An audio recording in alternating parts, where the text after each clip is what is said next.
Dummy সংসদের dummy MP এবং deputy স্পিকারের ছেলে বিদেশে পালিয়েছেন একটা গ্রেফতারি পরোয়ানা মাথায় নিয়ে, এই ধরনের একটা খবর কয়েকদিন থেকে বিভিন্ন নিউজ মিডিয়ায় ঘুরে বেড়াচ্ছে।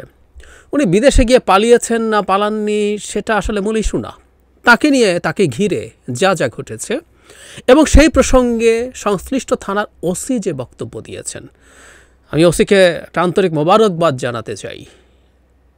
আমাদের পুলিশে চাকরি করার লোকজন সত্য কথা কতটুকু বলে আমরা খুব ভালো মতো জানি, কিন্তু উনি একটা দারুণ সত্য কথা বলেছেন, যে সত্য কথাটা এই দেশটা কেমন, এই দেশটা কোথায় গেছে, কোথায় চলে গেছি আমরা, সেটা খুব ক্লিয়ারলি বলে দেয়। জানা কথা, কিন্তু তার মতো দায়িত্বে থেকে এই কথা বলা। অবশ্য তিনি বিপদেও পড়তে পারেনি মন্তব্যের জন্য, তার মন্তব্য নিয়ে শেষ অংশে আসছি, কিন্তু ঘটনাটা কি ঘটেছে আমরা সেটা একটু দেখি। ডেইলি স্টার যে রিপোর্টটা করেছে গতকাল, সেখানে এরকম, সেটা হচ্ছে জাতীয় সংসদের ডেপুটি স্পিকার, আমরা এগুলোকে ডামি বলতেই চাই, তার সন্তান জনাব SM আসিফ শামস, উনি বেড়া পৌরসভার মেয়র, মানে ডেপুটি স্পিকারের ছেলে বেড়া পৌরসভার মেয়র, তার বিরুদ্ধে 191,63,00,000 টাকা রাজস্ব ফাঁকির মামলায় গ্রেফতারি পরোয়ানা থাকলেও 2.5 বছরের বেশি সময় তাকে গ্রেফতার করেনি পুলিশ। 2.5 বছর গ্রেফতার করে। এই মামলাটা এক ধরনের মিটমাট হয়েছে বলে দেখা গেছে, কিন্তু ঘটনাটা এখন এই রকম। বৃহস্পতিবার গিয়ে উপজেলা আওয়ামী লীগের সভাপতি আসিফ শামস আদালতে হাজির হয়ে কিছু নথি দাখিলের পর তার বিরুদ্ধে জারি করা গ্রেফতারি পরোয়ানা প্রত্যাহার করে নেন ঢাকার জেনারেল সার্টিফিকেট অফিসের আদালত। সো শেষ পর্যন্ত এটা প্রত্যাহার হয়েছে, কিন্তু আমরা মনে রাখবো 2.5 বছর তিনি খুব প্রকাশ্যে ঘুরে বেরিয়েছেন। কী কী কারণ ঘটনা ছিল আমরা আসলে ঘটনাগুলো আমাদের বিস্তারিত জানার দরকার নাই। ওনার একটা ভিওআইপি কোম্পানির লাইসেন্স ছিল, সেটাতে উনি টাকা পয়সা ফাঁকি দিয়েছেন, এই ধরনের অভিযোগ আমরা প্রায় একটা কথা বলি, এবং এটা ডামি এমপি ডামি ডেপুটি স্পিকারের সন্তান হলেও আমরা এই কথাটা বলতে চাই যে ফাইনালি দোষী সাব্যস্ত হওয়ার আগে উনি অপরাধী আমরা সেটা বলতে চাই না, কিন্তু তার বিরুদ্ধে অভিযোগ আছে এবং সেখানে গ্রেফতারি পরোয়ানা জারি করা হয়েছিল 4 জনের বিরুদ্ধে, এবং পরবর্তীতে এজাহারে উল্লেখ করা হয়েছিল 4 জনই পলাতক আছেন। কিন্তু স্থানীয়রা জানান আসিফ 2022 সালের মে মাস থেকে চলতি বছরের 23 জুন পর্যন্ত বিভিন্ন রাজনৈতিক ও সরকারি কর্মসূচি এবং নির্বাচনী প্রচারণায় নিয়মিত অংশ নিয়েছেন। অ্যাডভোকেট আসিফ শামস রঞ্জন নামে একটি ফেসবুক পেজে দেখা যায় গ্রেফতারি পরোয়ানা জারির সময় থেকে গতকাল পর্যন্ত আসিফ অন্তত 120 বার লাইভে এসছেন। 120 বার, 2.5 বছরে 120 বার। স্থানীয়রা জানান গত 23 জুন আওয়ামী লীগের প্রতিষ্ঠাবার্ষিকী উপলক্ষে একটি মিছিলের নেতৃত্ব দেন আসিফ শামস, ছবি আছে। গত 6 মে বেড়া উপজেলা পরিষদ নির্বাচনে প্রার্থীদের কাছে ভোট চেয়েছিলেন তিনি। দ্বাদশ জাতীয় সংসদ নির্বাচনে বাবার প্রচারণায় অংশ নিয়েছেন তিনি, ইত্যাদি ইত্যাদি। আমাদের এই জায়গায় আর খুব বেশি জরুরি না। জনাব আসিফ কথা বলেছেন, তিনি বলেছেন তার বিরুদ্ধে গ্রেফতারি পরোয়ানা জারি হয়েছে, তাকে আগা জানানো হয় না, এটা হয় নাই, এসব কথাবার্তা আছে, সমস্যার সমাধান হয়েছে, বেড়ায় ফিরবে। কেউ কেউ বলছেন বিদেশ গেছে, কিন্তু সম্ভবত বিদেশ যাননি। আমি আবারও বলছি, আসিফের মতো মানুষকে বিদেশে পালাতে হয় না। উনি পালান নাই, বা পালালেও গিয়ে থাকলে উনি ফিরে আসবেন ম্যানেজ করে। কেউ কেউ এটাও বলছেন ঠিক আছে, কারণ তারা ম্যানেজ করতে পারেন। ওসি কি বলেছে সেই জায়গায় আসবো, কিন্তু তার আগে একটা কথা বলে রাখা ভালো। মানে খেয়াল করি, মানে আমি প্রায় এই কথাটা বলি, এটাও আরেকটা উদাহরণ সেটার। মানে আপনি, মানে আওয়ামী লীগের সরকারের কথা বলছি, তারা এই মুহূর্তে হতে পারতো না যে এই গ্রেফতারি পরোয়ানাতে আজকে যা হলো, এক ধরনের কাগজ দেখিয়ে আপনি এটা নিয়ে আপনি চেষ্টা করে আপনি এটাকে ম্যানেজ করলেন, ঠিক আছে আমি দিচ্ছি বলে, যাই হোক গ্রেফতারি পরোয়ানা উইথড্র করা, এটা 2.5 বছর আগে প্রথমেই হতে পারত। কিন্তু বাংলাদেশে একটা ঘটনা আছে, সেটা হলো আপনি কতটা ক্ষমতাবান সেটা আসলে ইন্ডিকেট করে আপনি কতটা আইন ভাঙতে পারেন। যে যত বেশি আইন ভাঙতে পারে সে তত বেশি ক্ষমতাবান। এটা একেবারে ক্লিয়ার। আইন ভেঙে আপনি গ্রেফতারি পরোয়ানা নিয়ে 2.5 বছর হ্যাডাম দেখিয়ে ঘুরে বেরিয়েছেন, আপনার কেউ টিকিট হতে পারেনি, এটাই আপনার সক্ষমতা, এটাই আপনার ক্ষমতা, আপনি দেখাতে পারেন। এবং আমি ধারণা করি এই ভদ্রলোক অনেকের কাছে গল্প করেছে, কেউ তাকে যখন জানিয়েছে উনি জানতেন এটা হতেই পারে না, কারণ আমরা আসবো এই জায়গায়। উনি তুড়ি মেরে দেখিয়েছেন যে সব কিছু আসে যায় না। ওনার বাবা সম্ভবত স্বরাষ্ট্র প্রতিমন্ত্রীও ছিলেন এক সময়, ডেপুটি স্পিকার হওয়ার আগে।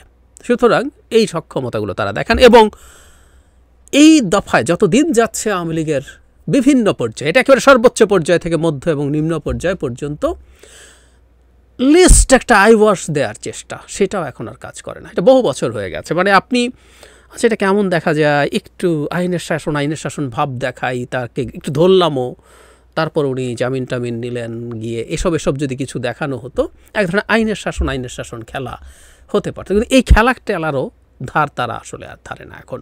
এটাই বলছিলাম আমি বহুদিন, যে অনেকে মনে করেন যে অভিনয় করা, একটু আইওয়াশ দেওয়ার চেষ্টা করা, কেউ সমালোচনা করেন, কিন্তু আমি বলি সবসময় সেটা হচ্ছে এই যে আপনি একটু লজ্জা করছেন, মানুষের সামনে কি করব না করব একটু ভাবছেন, একটু আইওয়াশ দিতে চাইছেন, আপনি একটু মিথ্যা কথা বলেন, এই জিনিসগুলো না মানুষকে লিস্ট কেয়ার করার একটা ইন্ডিকেশন। কিন্তু বেশ কিছুদিন হচ্ছে আপনি এগুলোর কেয়ার করেন না। বহু ক্ষেত্রে আমরা দেখেছি এখন আপনি প্রকাশ্যেই সব বলে ফেলেন, প্রকাশ্যে সব করে ফেলেন, ক্লিয়ারলি করে ফেলেন। যে জায়গাটায় আসছিলাম, ওসির বক্তব্য। গত বুধবার বেড়া মডেল থানার ভারপ্রাপ্ত কর্মকর্তা মোহাম্মদ রশিদুল ইসলাম দ্য ডেইলি স্টারকে বলেন, এই থানায় যোগদানের পর 23 সালের 9 ডিসেম্বর, মানে উনি যোগদান করেছেন 8 মাস হয়ে গেছে প্রায়, আমি তার বিরুদ্ধে গ্রেফতারি পরোয়ানা সম্পর্কে জানতে পারি। আমার ঊর্ধ্বতন কর্মকর্তাদের জানিয়েছি। তখন আমি তাকে মৌখিকভাবে বলি পাওনা টাকা পরিশোধ করতে। তার মানে জনাব টুকুর সন্তান জনাব আসিফ খুব ভালোভাবে জানতেন তার বিরুদ্ধে গ্রেফতারি পরোয়ানা জারি হয়েছে। উনি মিথ্যা কথা বলেছেন। সারা পৃথিবীতে বিভিন্ন পদে থেকে মিথ্যা কথা বলা তো অপরাধী, কিছু পদে থেকে মিথ্যা কথা বলা একটা ভয়ঙ্কর ক্রাইম। যাই হোক, এটা বাংলাদেশ, মগের মূল্যকে বলাই যায়। সুতরাং জনাব আসিফ যে দাবি করছেন উনি কিছু জানতেন না, এটা মিথ্যা কথা। একটা ওসি তাকে জানিয়েছেন এবং টাকাটা পরিশোধ করে দিতে বলেছেন। কিন্তু সবচেয়ে মূল কথাটা, প্রধান কথাটা হচ্ছে এখানে, তার বাবা বর্তমান সংসদ সদস্য, সংসদের ডেপুটি স্পিকার, তিনি বর্তমান পৌরসভার মেয়র এবং উপজেলা আওয়ামী লীগের সভাপতি। তাকে গ্রেফতার করব, আমার কি সাহস আছে? আমি তাকে শুধু মৌখিকভাবে কয়েকবার বলেছি। আবারও পড়ি, বাংলাদেশের ইতিহাসে ওসির এই বক্তব্যটা বাঁধিয়ে রাখতে হবে। বাংলাদেশকে কোন জায়গায় নিয়ে যাওয়া হয়েছে, ঘটনা এটাই, বহু বছর থেকে এটা আছে। কিন্তু এই ওসি প্রকাশ্যে বলেছেন, তাকে মোবারকবাদ জানাই, উনি সাহসিকতা দেখিয়েছেন, কিংবা টু সাম এক্সটেন্ট বোকামি। উনি বলছেন তার বাবা বর্তমান সংসদ সদস্য ও সংসদের ডেপুটি স্পিকার, তিনি বর্তমান পৌরসভার মেয়র এবং উপজেলা আওয়ামী লীগের সভাপতি। তাকে গ্রেফতার করব, আমার কি সাহস আছে? তাকে শুধু মৌখিকভাবে কয়েকবার বলেছি। ইয়াস, এটাই বাংলাদেশ, এটাই বাংলাদেশ। এটা যদি ন্যূনতম একটা রাষ্ট্র হতো, এই মুহূর্তেই ওসির চাকরি থাকতো না। কারণ এই ওসি প্রজাতন্ত্রের কর্মচারী, উনি খুব ইউটোপিয়ান শোনাবে, তারপরও বলি প্রজাতন্ত্রের কর্মচারী, এবং উনি সংবিধান এবং আইনের চৌহদ্দির মধ্য থেকে কাজ করবেন। এই তো কথা। ওনার এই চাকরির শর্তের মধ্যেই এটা আছে। কার বাপ কি, কে কি, এগুলো তো দেখার কথা উচিত না। উনি আইন প্রয়োগ করেন, তার জন্য যা যা করার উনি তাকে তা করবেন। সংবিধানও আমরা লিখে টিখে দিয়েছিলাম, আইনের চোখে সবাই সমান আশ্রয় লাভের অধিকারী ইত্যাদি ইত্যাদি। সংবিধান তো কেউ যখন কাউকে বেশি সুযোগ দেয়, ওই সেই বিখ্যাত কথার মতো জর্জ ওয়ারওয়েলের, all animals are equal but some are more equal than others, কাউকে বেশি ইকুয়াল হিসাবে ট্রিট করা, quote unquote, that was very funny. এটা সংবিধানের লঙ্ঘন, এবং এই ওসির তার কর্তব্য অবহেলার জন্য চাকরি চলে যাওয়া উচিত ছিল। বাট উনিও প্রকাশ্যে এখন বলছেন, কারণ উনি যেহেতু এটা তামিল করেন নাই, ওনার কাছে এই প্রশ্নের জবাব তো চাওয়া যেতেই পারে। অনেক সময় তারা এইসব প্রশ্নের জবাব দিতে চান না, পত্রিকা লিখে দেয়, তাকে ফোন করে পাওয়া যায়নি, খুদে বার্তা দিয়েও কোনো রকম রেসপন্স পাওয়া যায়নি ইত্যাদি ইত্যাদি, কিন্তু উনি এসে বলে দিয়েছেন এটাই বাংলাদেশ, এটাই বাংলাদেশ। আইনের হাত কত লম্বা, আইন আপনাকে কি করতে পারে ইত্যাদি ইত্যাদি নানা কথা শুনি আমরা। বিশাল লম্বা হাত, আইন ধরতে মানে সবার জন্য সমান, আইন নিজস্ব গতিতে চলবে। দীর্ঘদিন থেকে আমরা জানি, হ্যাঁ আমি এটা দাবি করতে প্রস্তুত বা এটা মানতে প্রস্তুত, সেটা হচ্ছে বাংলাদেশের ইতিহাসে কখনো সত্যিকার অর্থে এই দেশে ইনসাফের সমাজ ছিল না, আইন বিচার এগুলো সঠিকভাবে ঠিকঠাকভাবে কাজ করেছে আমরা মনে করি না, সত্যিই করি না, ইতিহাসে কোনো দিন করে নাই।